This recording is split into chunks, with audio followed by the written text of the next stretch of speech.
सुजाता जी, मैं फौरन आपके पास आऊंगी, लेकिन सुधांशु त्रिवेदी जी आपके पास आते हुए, अब तो उद्धव ठाकरे गुट भी डिमांड कर रहा है, जिन्होंने कांग्रेस के साथ मिलकर महाराष्ट्र में सरकार चलाई। उसका ये कहना है कि वीर सावरकर को क्यों नहीं भारत रत्न दे देती है बीजेपी। वो तो डिमांड कर रहे हैं और कह रहे हैं बीजेपी इसको पूरा करे।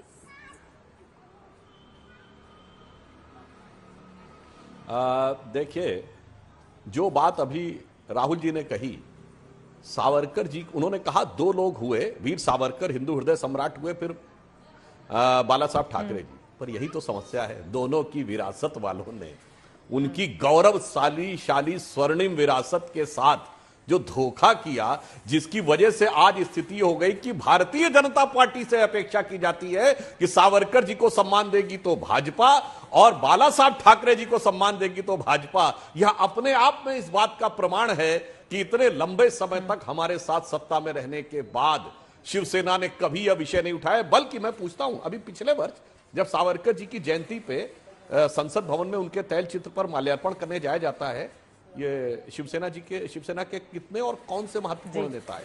मैं शिवसेना उद्धव गुट की बात कर रहा हूं। कितने और कितने महत्वपूर्ण नेता आए थे जो कांग्रेस के नहीं आते, वो तो अपनी जगह है। कांग्रेस वालों के मन में एक अपने को लेके एक अलग बात है, इसलिए मैं उस पर नहीं जाना चाहता। हाँ, एक बात और कहूं, जो राहुल जी ने कहा, मैं किसी बड़े नेता की इस ढंग से प्रतिमा भंजन नहीं करना चाहता, वरना दुबे जी, ये वर्ड उस जमाने में तमाम लोग लिखते थे। ऐसा मैंने भी पढ़ा था कि शायद चेम्सफोर्ड को 1919 में लिखी हुई चिट्ठी में संभवतः गांधी जी ने भी यह बात लिखी।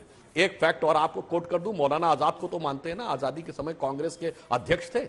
उन्होंने अपनी किताब इंडिया विंस फ्रीडम में के हिंदी संस्करण में पेज नंबर 143 से 44 पे लिखा, जाके पढ़ लीजिएगा, कि नेहरू को यह बर्दाश्त नहीं था कि कोई दूसरा व्यक्ति उनसे ज्यादा पॉपुलर हो जाए, इसलिए वो किसी की भी लोकप्रियता को बर्दाश्त करने को तैयार नहीं होते थे। ये नेहरू कमी थी। अब बताइए, मौलाना साहब सही हैं या आपके ये राहुल गांधी से? ये वही मानसिकता नेहरू जी के जमाने से लेके आज तक आती चली जा रही है कांग्रेस में। अभय जी, आप इसका जवाब दीजिएगा। सुजाता पांडे जी बहुत देर से इंतजार कर रही हैं। सुजाता पांडे जी, लेकिन सच क्या है, ये देश के सामने कैसे आएगा अगर महापुरुषों को लेकर भी खालिस राजनीति हिंदुस्तान के भीतर की जाएगी? कोई गांधी का कट्टर समर्थक, कोई सावरकर का कट्टर समर्थक, कोई दोनों की ही मुखालफत और आलोचना करने वाला। कम से कम देश के महापुरुषों के नाम पर इस तरह की सियासत हिंदुस्तान में नहीं होनी चाहिए।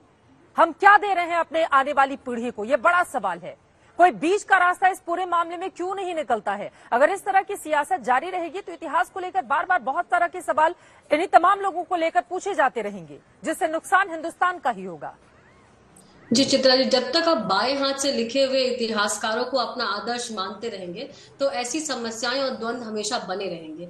जहां तक ये माफीनामे की बात है, तो मुझे लगता है कि ये साफ करना बहुत जरूरी है कि सिर्फ सावरकर ही नहीं थे जिन्होंने ये मर्सी पिटीशन लिखी, जो कि एक फिक्स फॉर्मेट था राजनीतिक कैदियों का। अब आप समझ ही सकती हैं कि जिनको 2 जन्म की सजा दी गई हो, मतलब 25-25 बार की सजा दी गई हो, ऐसे सजा को जिसको सिर्फ एक तरफा सुनवाई हुई, वैसे में ये एक विधान था जहां पे अपनी वकालत करने के लिए कैदी ये मर्सी पिटीशन लिखते थे। इसमें आपको बारिन घोष भी थे, जो महान क्रांतिकारी अरविंद घोष के भाई थे।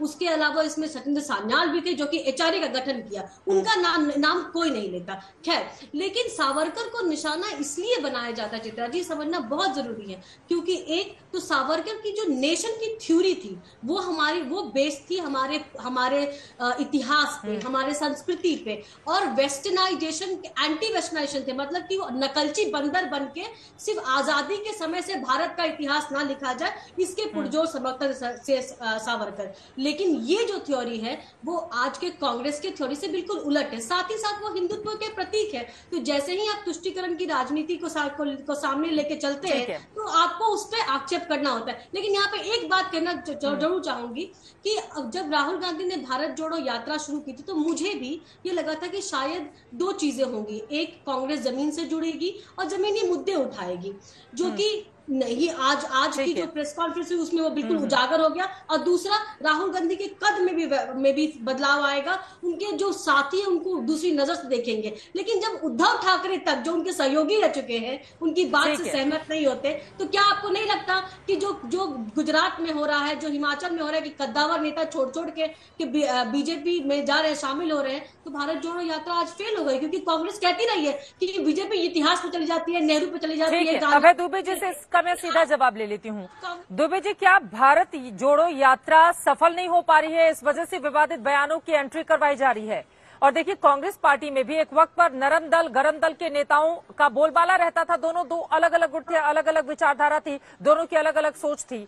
वैसे ही अगर महापुरुषों को लेकर भी उनकी अंग्रेजों से लड़ने का अपना अलग तरीका था सावरकर का।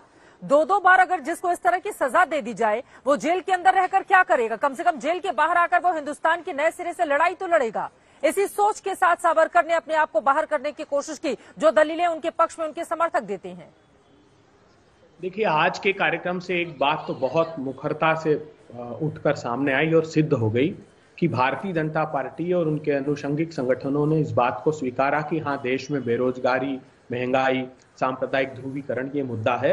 उस मुद्दे को उठाइए, सावरकर जी के मुद्दे को मत उठाइए। मैं पूछना चाहता हूं समूचे देश से जो करोड़ों दर्शक चित्रा जी जैसी मूर्धन्य पत्रकार का शो देखते हैं, उनसे पूछना चाहता हूं, क्या 23वें भागलपुर के अधिवेशन में वीर सावरकर जी का ये उद्घोष करना कि ज्यादा से ज्यादा बर्तानिया की हुकूमत में शामिल हो जाओ, जब दूसरी तरफ सुभाष चंद्र बोस रंगून के रेडियो से ये उद्घोष करते हैं, वो अपने पंडित नेहरू, महात्मा गांधी को साक्षी मानकर ये उद्घोष करते हैं कि बर्तानिया के खिलाफ लड़ाई लड़ने के लिए मैं अपनी सेना के साथ रंगून की तरफ कूच कर रहा हूं, तब सावरकर जी का ये कहना कि ज्यादा से ज्यादा लोग बर्तानिया की फौज में शामिल हो जाएं, क्या ये आजादी के आंदोलन को पीठ दिखाना नहीं था? अगर वो सच में हिंदू वीर थे, सावरकर हिंदू वीर थे, तो फिर ये बात का जवाब देना चाहिए कि क्यों मुस्लिम लीग के साथ सरकार बनाई, जहां श्यामा प्रसाद, न सिर्फ श्यामा प्रसाद मुखर्जी ने बंगाल में फजलुल हक के साथ बनाई, सिंध प्रांत में और नॉर्थ वेस्ट फ्रंटियर प्रोविंस में। मैं फिर कहता हूं, 3 मार्च 1943 का वो रेजोल्यूशन देख लीजिए,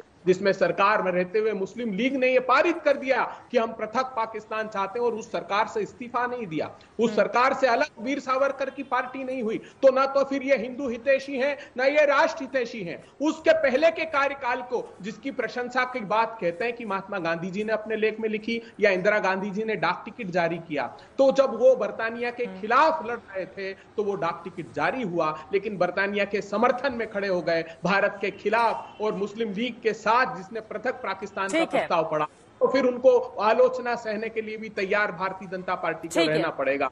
न वो गाय के पूजा के समर्थन में थे, न वो राष्ट्रीय स्वयंसेवक संघ के कभी कार्यकर्ता रहे, न समर्थन में थे। वो तो राष्ट्रीय स्वयंसेवक संघ के खिलाफ नीलांजन जी ने पूरी पुस्तक लिखी है, उसमें देख लीजिए वो क्या प्रामाणिकता के साथ लिख रहे हैं। तो ये बात देश के सामने आनी चाहिए जो राहुल गांधी जी ने कही है।